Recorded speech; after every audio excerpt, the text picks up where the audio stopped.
오늘 우리에게 주신 말씀은 신명기 5장 1절부터 21절 말씀입니다. 제가 가진 구약성경 268페이지 신명기 5장 1절부터 21절 말씀입니다. 제가 가지고 구약성경 268페이지입니다. 신명기 5장 1절부터 21절 말씀 다 찾으셨으면 우리 한 절씩 교독하겠습니다. 제가 먼저 읽겠습니다. 모세가 온 이스라엘을 불러 그들에게 이르되 이스라엘아, 오늘 내가 너희의 귀에 말하는 규례와 법도를 듣고 그것을 배우며 지켜 행하라. 우리 하나님 여호와께서 호렙산에서 우리와 언약을 세우셨나니 이 언약은 여호와께서 우리 조상들과 세우신 것이 아니요 오늘 여기 살아있는 우리 곧 우리와 세우신 것이라. 여호와께서 상이 불 가운데서 너희와 대면하여 말씀하시되 그때 너희가 불을 두려워하여 산에 오르지 못하므로 내가 여호와와 너희 중간에 서서 여호와의 말씀을 너희에게 전하였노라. 여호와께서 이르시되 나는 너를 애굽과 종되었던 집에서 인도하여 낸 내 하나님 여호와라. 나 외에는 다른 신들을 내게 두지 말지니라.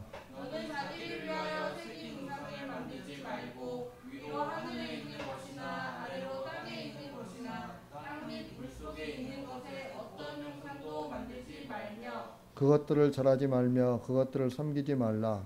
나 내 하나님 여호와는 질투하는 하나님인즉 나를 미워하는 자의 죄를 갚되 아버지로부터 아들에게로 3, 4대까지 이르게 하거니와 나를 사랑하고 내 계명을 지키는 자에게는 천대까지 은혜를 베푸느니라. 너는 내 하나님 여호와의 이름을 망령되이 일컫지 말라. 나 여호와는 내 이름을 망령되이 일컫는 자를 죄 없는 줄로 인정하지 아니하리라. 내 하나님 여호와가 내게 명령한 대로 안식일을 지켜 거룩하게 하라. 엿새 동안은 힘써 내 모든 일을 행할 것이나 일곱째 날은 내 하나님 여호와의 안식일인즉 너나 내 아들이나 내 딸이나 내 남종이나 내 여종이나 내 소나 내 낙이나 내 모든 가축이나 내 고난에 유하는 객이라도 아무 일도 하지 못하게 하고 내 남종이나 내 여종에게 너같이 안식하게 할지니라. 너는 기억하라. 내가 애굽 땅에서 종되었더니 내 하나님 여호와가 강한 손과 편팔로 거기서 너를 인도하여 내었나니 그러므로 내 하나님 여호와가 내게 명령하여 안식일을 지키라 하느니라. 너는 내 하나님 여호와께서 명령한 대로 내 부모를 공경하라. 그리하면 내 하나님 여호와가 내게 준 땅에서 내 생명이 길고 복을 누리리라. 살인하지 말지니라. 간음하지 말지니라. 도둑질하지 말지니라. 내 이웃에 대하여 거짓 증거하지 말지니라. 다 같이 내 이웃의 아내를 탐내지 말지니라. 내 이웃의 집이나 그의 밭이나 그의 남종이나 그의 여종이나 그의 소나 그의 낙이나 내 이웃의 모든 소유를 탐내지 말지니라. 아멘. 자, 오늘 말씀은 모세가 모압 평지에서 출애굽 2세대에게 호렙산 언약 체계를 회고하면서 십계명을 재반포하고 있는 장면이죠. 이것은 모세의 두 번째 설교의 법적 배경이 됩니다. 본문 이하의 율법이 그냥 주어진 것이 아니라 호렙산에서 체결된 언약에 근거한 것이므로 이스라엘 백성들에게는 당연히 지켜야 할 의무가 있음을 나타내는 것이죠. 자, 그러면 오늘 말씀이 우리에게 주는 교훈이 무엇인지 우리가 한번 알아보도록 하겠습니다. 먼저 1절 말씀입니다. 1절 말씀 다 같이 시작. 자, 1절 말씀 시작.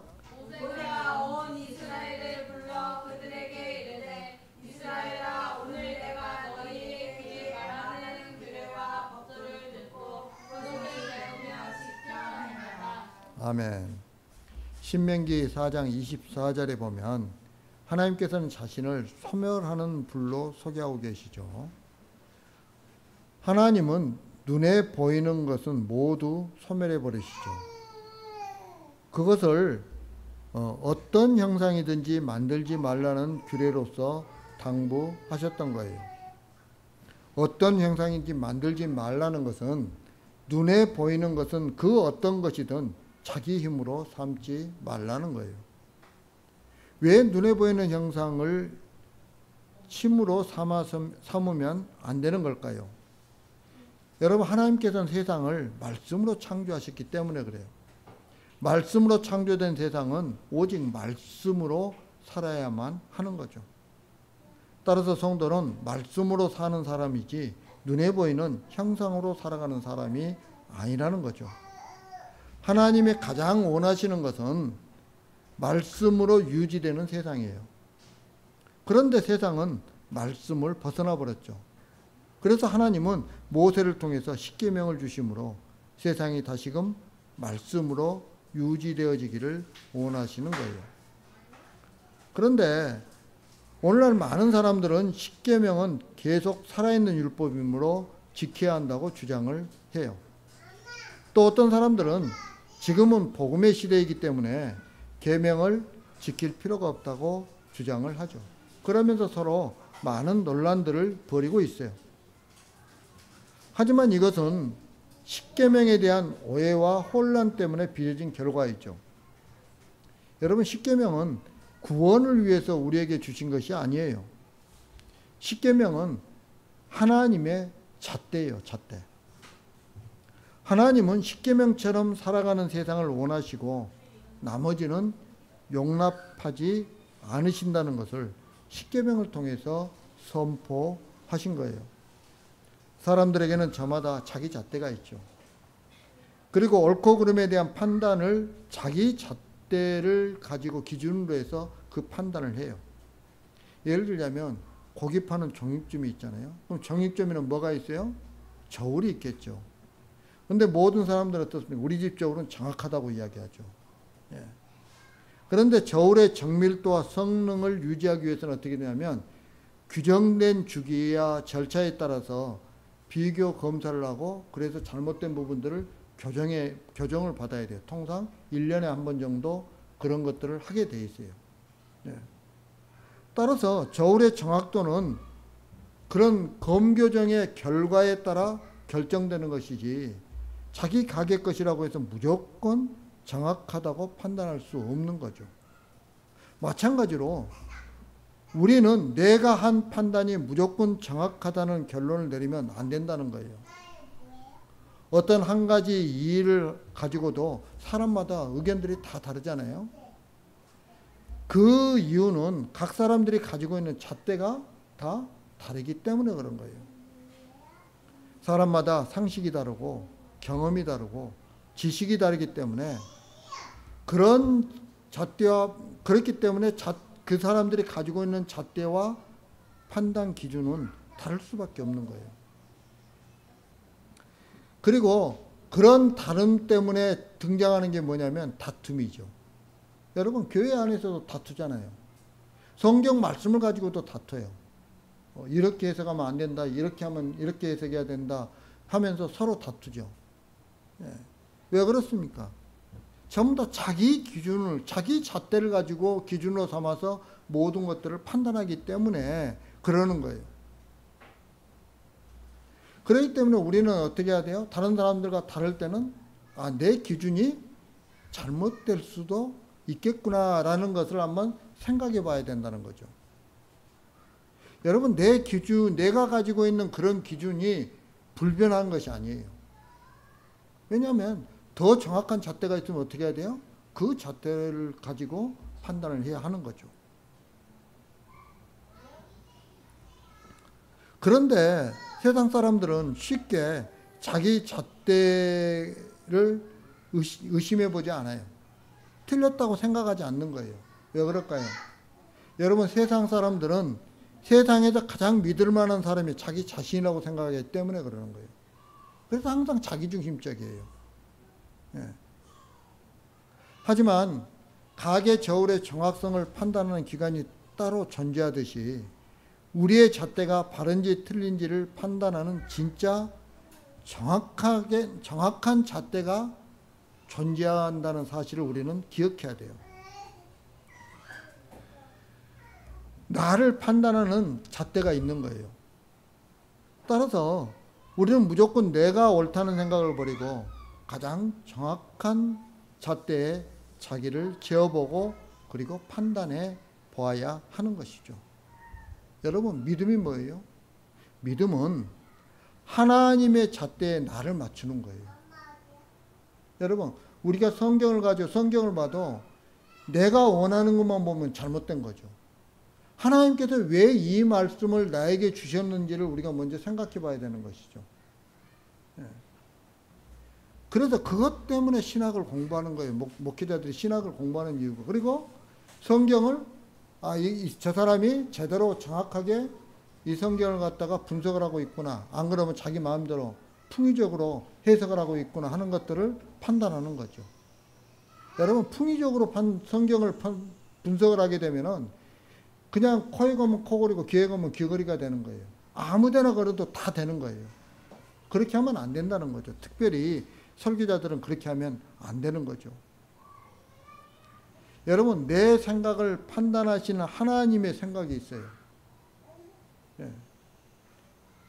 그래서 하나님의 그런 나를 갖다 판단하는 그거 하나님의 생각에 나를 맞추는 것, 이게 믿음이에요. 하나님의 잣대에 나를 맞추면서 하나님이 보시기에 내가 어떤 모습인가를 항상 살피며 살아가야 하는 거죠. 그리고 자기의 잘못됨을 발견하고 하나님의 잣대에 맞추어 가는 것이 곧 믿음으로 살아가는 성도들의 모습이에요. 그러니까 여러분, 내가 믿음이 있고 믿음 생활을 한다고 한다면 내 잣대를 가지고 모든 것들을 판단하는 것이 아니라 하나님의 잣대에 자꾸 내가 맞춰가는 거예요. 그게 믿음 있는 사람들의 삶의 모습이라는 거죠. 그리고 그 하나님의 잣대의 역할을 갖다 뭐가 하고 있어요? 십계명이 하고 있다는 거예요. 십계명이. 여러분, 십계명을 딱 두 문장으로 딱 하면은 뭐예요? 하나님 사랑, 이웃 사랑이에요. 하나님 사랑, 이웃 사랑 많이 들어보셨죠?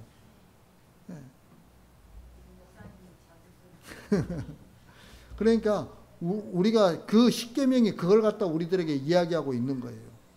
그런 걸. 그런데 세상은 하나님의 잣대에 자기를 맞추는 것이 아니라 자기의 잘못된 잣대에다가 하나님을 맞추어 버리는 거예요. 그리고서 자기의 옳음을 주장하는 것이죠. 그리고 그것이 확신이라는 마귀의 유혹에 넘어가 버려요. 확신이 되고 자기 확신이 돼 버리는 거예요. 여러분, 이 자기 확신을 가지고 있는 사람들은 어떠냐면 어떻게 되냐면 말씀이 아닌 것도 말씀이라고 고집을 부려요. 또 믿음이 아닌 것을 믿음이라고 우기는 거예요. 자기 확신 속에 있는 사람들은요. 전혀 엉뚱한 이야기를 하는 거예요. 성경 말씀과 전혀 다른 이야기를 하는 거예요. 그러면 안 된다는 거죠. 여러분, 이렇게 하는 것은 하나님이 의롭다 하는 것이 아니라 자기 스스로 의로워지는 것에 불과해요. 여러분, 하나님께서 우리를 의롭다 해주시지 않으면 우리는 의로울 수가 없어요. 우리는 자기 스스로는, 자기 힘으로는 무엇을 해도 의로울 수가 없어요. 그런데 자기 스스로 자기가 의롭다고 하는 거예요. 이건 잘못된 거죠. 여러분, 의의 잣대는 하나님께 있어요. 그리고 의의 판단도 누가 하세요? 하나님이 하세요. 사람들이 하는 게 아니에요. 우리는 단지 하나님의 잣대에 내 자신을 비추면서 자신의 잘못됨을 발견하고 하나님이 원하시는 삶으로 자기를 맞춰가려고 힘쓸 뿐이에요. 여러분, 이 말씀 드렸지만은 하나님의 잣대가 뭐라고요? 십계명이에요. 하나님의 잣대가. 여러분, 십계명을 잘 지키면 구원받는 거예요? 아니에요, 아니에요. 예. 십계명은요, 구원받을 사람이 누구인가를 그 십계명을 통해서 찾는 거예요. 십계명을 지켜서 어떤 혜택을 얻어내려고 해서는 안 되는 거죠. 내가 아무리 십계명을 지켜도 우리에게 주어지는 큰 혜택은 딱 하나밖에 없어요. 뭐죠? 구원에 이르는 거예요. 구원에. 십계명을 지키면 복을 주는 것이 아니라 이미 복을 받은 성도로 하여금 주어진 복을 드러내게 하는 거예요. 그 십계명을 통해서 진심으로 하나님만 사랑하고 하나님을 위해서 자기를 버리려고 하는 믿음으로 하나님을 찾는지 여부가 십계명을 통해서 드러나는 거예요. 자, 그러면 3절 말씀 한번 읽게요. 3절 말씀 다 같이 시작. 이 언약은 여호와께서 우리 조상들과 세우신 것이 아니요 오늘 여기 살아있는 우리 곧 우리와 세우신 것이라. 아멘. 여러분 이상하지 않아요? 이 3절 말씀이. 여러분 십계명은 언제 하나님께서 십계명을 이스라엘에게 주셨어요? 어디서 주셨어요? 호렙산에서, 시내산에서 주셨단 말이에요. 누구에게 줬냐면 출애굽 1세대에게 줬어요. 그런데 그 출애굽 1세대는 지금 여기에 이 자리에 지금 있어요, 없어요? 없어요. 딱 있는 사람이 있죠. 모세, 또 여호수아, 갈렙 세 사람밖에 없어요. 예. 십계명을 호렙산 줄 때 받았던 사람 세 사람밖에 없어요. 나머지는 전부 다 뭐예요? 출애굽 1세대들은 십계명 받는 거 전혀 관계가 없죠. 예. 그런데 이 언약은 우리 조상들과 세운 것이 아니라 지금 여기 살아있는 백성들과 세워진 것이라고 말씀하고 있죠. 여러분, 여기서 우리가 알 수 있는 것은 언약은 죽은 자와 세워진 것이 아니라 살아있는 자와 세워진다는 사실이에요. 살아있다는 것은 하나님의 은혜를 입고 있다는 증거이죠. 그 이유는 현재 하나님의 은혜로 살아가는 사람들이 하나님의 은혜를 알기 원하기 때문이죠. 따라서 십계명은 옛날 이스라엘과의 문제로 끝나는 것이 아니라 바로 오늘 살아있는 우리의 문제로 다시 시작되고 있음을 알아야 하는 것이죠. 자, 그러면서 6절 말씀 한번 읽겠습니다. 6절 말씀 다 같이 시작. 나는 너를 애굽 땅 종되었던 집에서 인도하여 낸 내 하나님 여호와라. 아멘. 여기에 보면 6절에 보면 나는 내 하나님 여호와라 라고 이야기하고 있어요. 여러분, 이걸 직역을 하면 나는 여호와 내 하나님이다예요. 그런데 원어 성경에 나는 여호와 내 하나님이다가 이 문장의 맨 앞에 있어요. 우리는 나는만 앞으로 빼고 나머지를 뒤로 빼냈잖아요. 근데 실제로 뒤에 있는 부분이 맨 앞에 있는 거예요. 예. 무슨 말이냐면 이스라엘 백성을 애굽에서 구원하시고 그들과 언약을 세우신 분이 누구인지를 명백하게 밝혀주고 있죠. 누구예요? 여호와 하나님이라는 거예요. 여호와 너희들의 하나님이라는 거예요. 예. 따라서 이스라엘은 앞으로 하나님의 명령에만 순종해야 되고 하나님을 왕으로 섬기고 하나님의 통치를 당연한 것으로 받아들여야 한다는 거죠.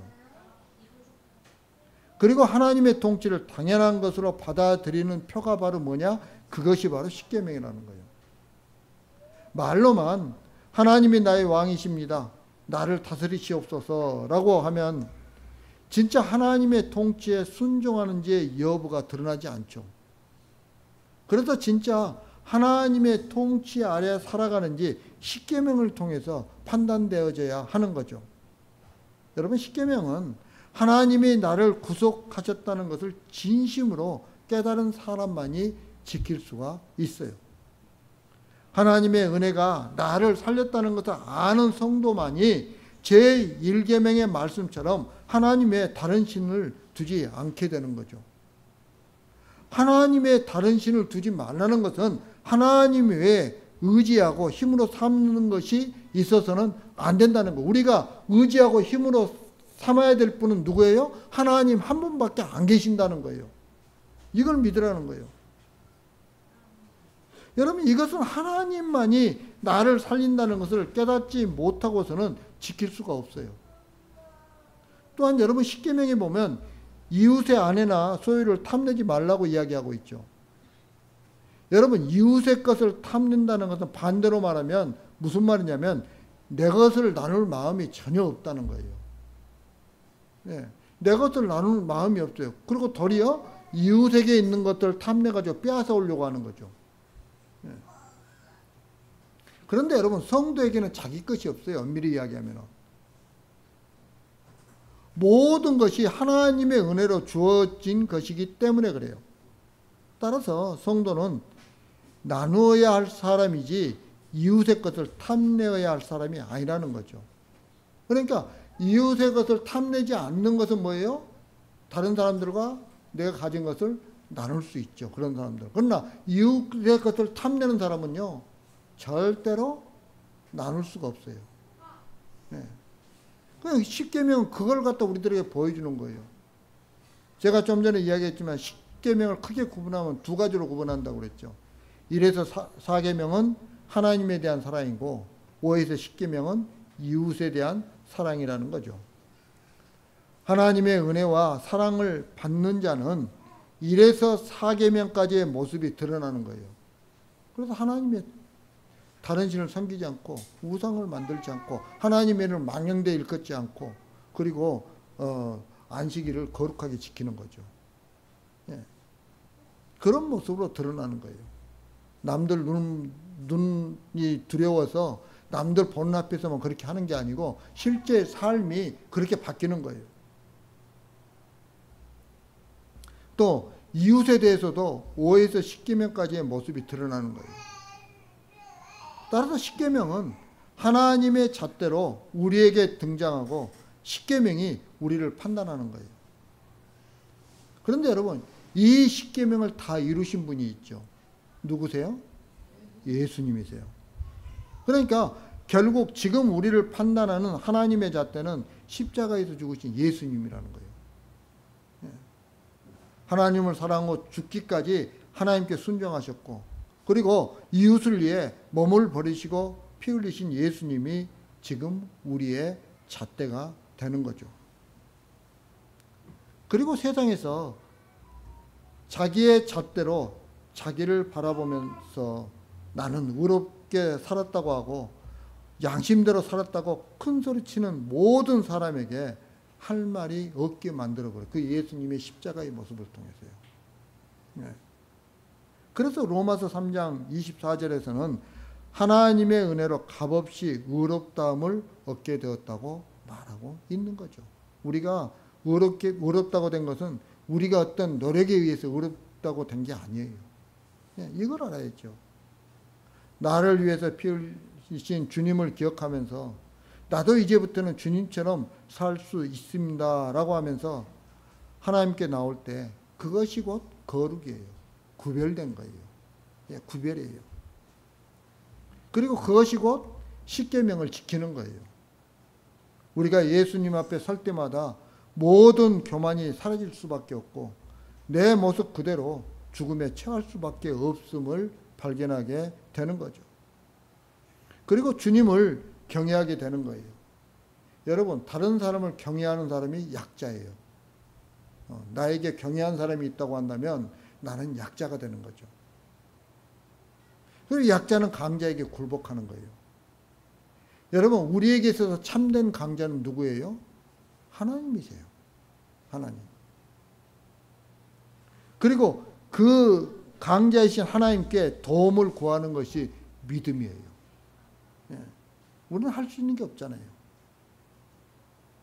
다시 말하면 죽음에 처할 수밖에 없는 자신을 있는 그대로 하나님께 들고 나와서 하나님의 자비와 긍휼을 구해야 하는 거죠. 여러분, 그것이 바로 십계명을 지키는 거예요. 그것이. 이것이 사랑으로 나타나는 것은 하나님 앞에서 죽은 자로 서 있기 때문에 그런 거예요. 자신의 죽음을 아는 자는 오직 긍휼과 자비만을 의지할 것이고 내가 나된 것은 하나님의 은혜임을 알기에 사랑이 나올 수밖에 없는 거죠. 그래서 어떻게 해요? 하나님 사랑, 이웃 사랑을 자연스럽게 실천하는 거예요. 여러분, 우리가 하나님 사랑, 이웃 사랑을 실천하는 게 뭘 실천하는 거예요? 십계명을 실천하고 있는 거죠. 안 그렇습니까? 예. 이제 말씀을 마치러 갑니다. 사랑하는 성도 여러분, 신이 무엇인지 알고 나면 자신의 약함을 발견할 수밖에 없죠. 믿음이 무엇인지 알고 나면 자신이야말로 가장 믿음이 없는 사람이란 것을 알게 돼요. 여러분 믿음이 큽니까? 아니에요. 하나님께서 나를 붙잡아 주시지 않으면 우리의 믿음은 없어요. 사랑이 무엇인지 알고 나면 나는 사랑이 없는 사람임을 알게 돼요. 여러분 예수님의 사랑을 여러분들 기억해 보세요. 그 예수님의 사랑에 나의 사랑을 비교할 수 있을까요? 예수님의 사랑 앞에서 내가 가지고 있는 사랑을 이야기할 수 있을까요? 못해요. 네. 여러분 그걸 아는 것이, 그걸 깨닫는 것이 자기를 깨달은 사람이에요. 이런 사람만이 주님을 바라보게 되는 거죠. 그리고 하나님의 아들로 인정을 받게 되는 거예요. 따라서 하나님의 십자가 앞에서 자기의 죄를 발견하고 그리고 하나님의 자비와 긍휼을 구하며 살아가는 저와 여러분들이 되길 주님의 이름으로 축복합니다.